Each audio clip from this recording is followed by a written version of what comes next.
नमस्कार मित्रों, स्वागत है आपका मेरे YouTube चैनल में। इस वीडियो के माध्यम से हम बात करने वाले हैं गुप्त साम्राज्य में जितने भी शासक हुए और उन शासकों की जो पत्नियां थी, सबका नाम हमने यहाँ काउंट कर रखा है, सबका नाम दिया है। यह YouTube पे पहली बार ऐसा गर्दा वीडियो मिलेगा जो नेट JRF और UPSC के लिए खास मकसद के लिए बनाया गया है। आइए वीडियो स्टार्ट करते हैं।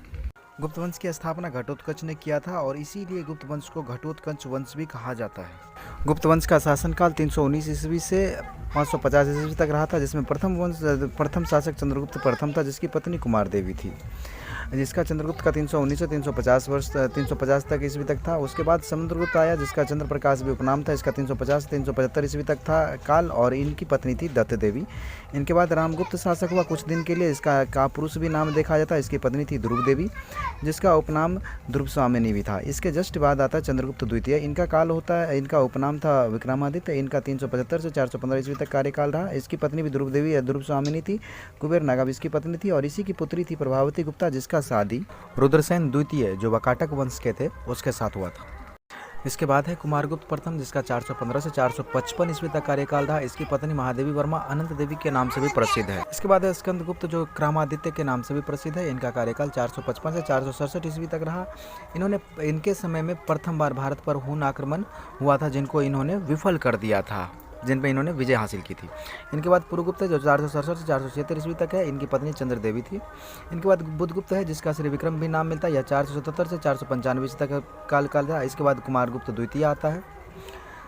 इसके बाद आते हैं नरसिंह जो बालादित्य के नाम से भी प्रसिद्ध है, यह 495 से 530 ईस्वी तक है।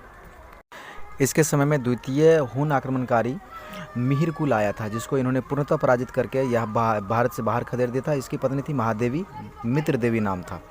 इसके बाद नरसिंह के बाद यह गुप्त साम्राज्य 3 भागों में विभाजित हो गया। नरसिंह के काल में ही गुप्त साम्राज्य 3 भागों में विभाजित हो गया, जहाँ नरसिंह मगध का शासक था, वहीं भानुगुप्त मालवा का शासक था, और वैन्यगुप्त बंगाल का शासक हुआ। नरसिंह के शासन काल में ही नरसिंह जहाँ मगध का शासक था, वहीं भानुगुप्त मालवा का शासक हुआ। भानुगुप्त के विषय में एक चीज़ प्रसिद्ध है कि इनके मित्र एक गोपराज जो सैन्य अभियान में मारे गए थे, और इसी के साथ उसकी पत्नी भी सती हो गई थी। ये जो था सैनिक अधिकारी गोपराज था। ये 510 ईस्वी का जो एरन अभिलेख से इसका साक्ष्य मिलता है। वहीं इसके बाद शासक वैन्यगुप्त होता है। ये मगध के हम देख रहे हैं कि वैन्यगुप्त आता है मगध। इसके बारे में हमें गुणेधर ताम्रपत्र से जानकारी मिलती है। उसके बाद कुमारगुप्त तृतीय आता है, और यह नरसिंह का पुत्र था। इसके बाद हम देखते हैं कि विष्णुगुप्त को, जो आखिरी शासक 550 ईस्वी में गुप्त वंश का अंतिम शासक था।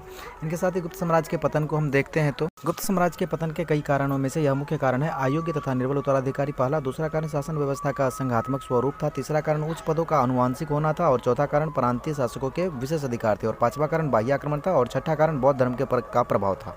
यह सब उसके पतन का कारण था। गुप्त साम्राज्य के 2 महान शासक, जिसके बारे में कहा जाता है समुद्रगुप्त एवं उसका पुत्र चंद्रगुप्त द्वितीय विक्रमादित्य, संपूर्ण पृथ्वी को जीतने की आकांक्षा रखते थे।